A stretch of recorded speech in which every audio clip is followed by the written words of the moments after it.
Squatting Slav TV. In 1925, a political philosopher by the name of Richard von Coudenhove-Kalergi published a book called Practical Idealism, in which he outlines his vision of a futuristic pan-European identity. Kalergi, who served as the founding president of the Pan-European Union, is commonly praised as the preliminary ideological founder of the European Union and has since been crowned the pioneer of European integration. Throughout his book, Kalergi emphasizes that the future peoples of Europe will not be the people of the old continent, but instead a new mixed breed. He suggests that the people of Europe should interbreed with Asians and other non-white races to create a multiracial population with no clear sense of tradition or identity, and that self-determinations should be broken up through separatist movements and mass migration. Fast forward the clock nearly a century later, and you'll realize that much of Kalergi's philosophy and ideology is the driving force behind numerous globalist political entities,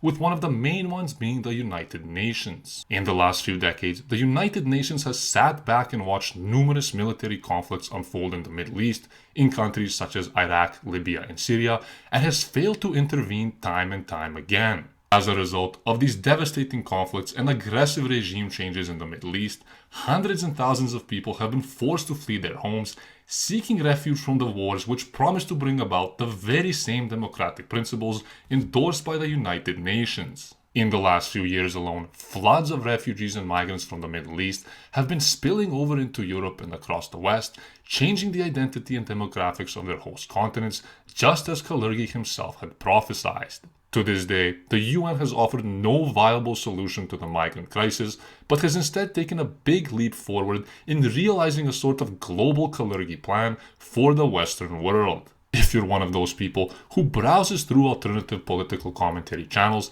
chances are that you've already heard about the UN's new disastrous Global Compact for Migration, which the mainstream media has been largely silent on. The 34-page UN document, which I've linked for you below, revolves entirely around facilitating and streamlining all aspects of migration while preparing host nations to accommodate, integrate, and rather forcefully accept migrants. As of now, 193 nations have accepted the Global Compact for Migration, but many nations, including the US, Israel, Hungary, the Czech Republic, and Australia, have recently opted out of it for reasons that we'll discuss in this video. Instead of creating policies and measures to prevent and discourage migrants from taking on the often treacherous and fatal journeys to the West, the Global Compact for Migration is meant to facilitate the migrants' journeys, promote regular migration, and force member states into accepting migration as a fundamental human right. Although there are 23 objectives in the official UN document, here are just a few absurd points that should really have any sane person worried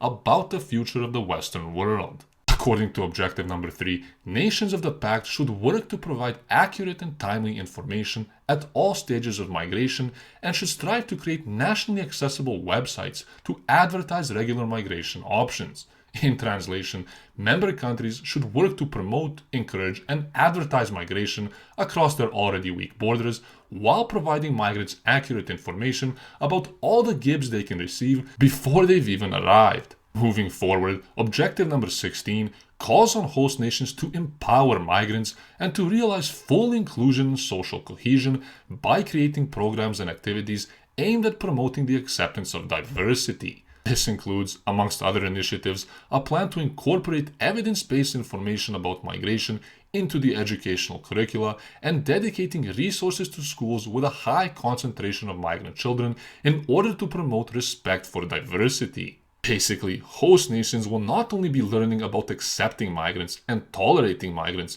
but will have to dedicate resources for integrating migrant children in schools where they are the majority. Finally, for the most Orwellian of the Pact's 23 objectives, number 17 says that member states will work to eliminate all forms of discrimination and promote evidence-based public discourse to shape perceptions of migration. In order to realize this objective, member states should, quote, promote independent, objective, and quality reporting of media outlets, including internet-based information, including by sensitizing and educating media professionals on migration-related issues and terminology, investing in ethical reporting standards and advertising, and stopping allocation of public funding or material support to media outlets that systematically promote intolerance, xenophobia, racism, and other forms of discrimination towards migrants in full respect for the freedom of the media. Basically, the UN is asking for member states to eliminate and cut off any forms of support for media outlets which oppose or criticize the Pact's pro-migration stance,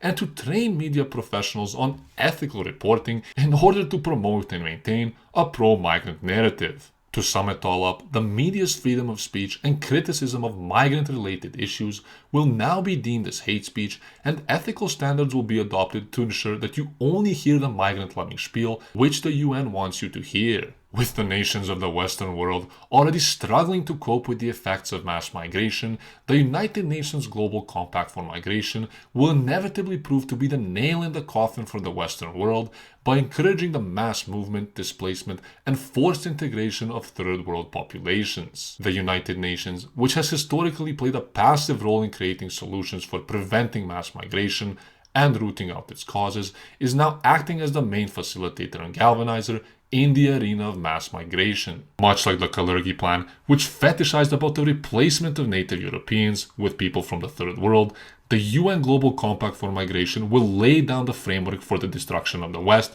and the replacement of its populations. For the first time in history, a global plan to forcefully facilitate and encourage mass migration into Western nations has been created, and only time will tell how long people will take to wake up to this suicidal agenda.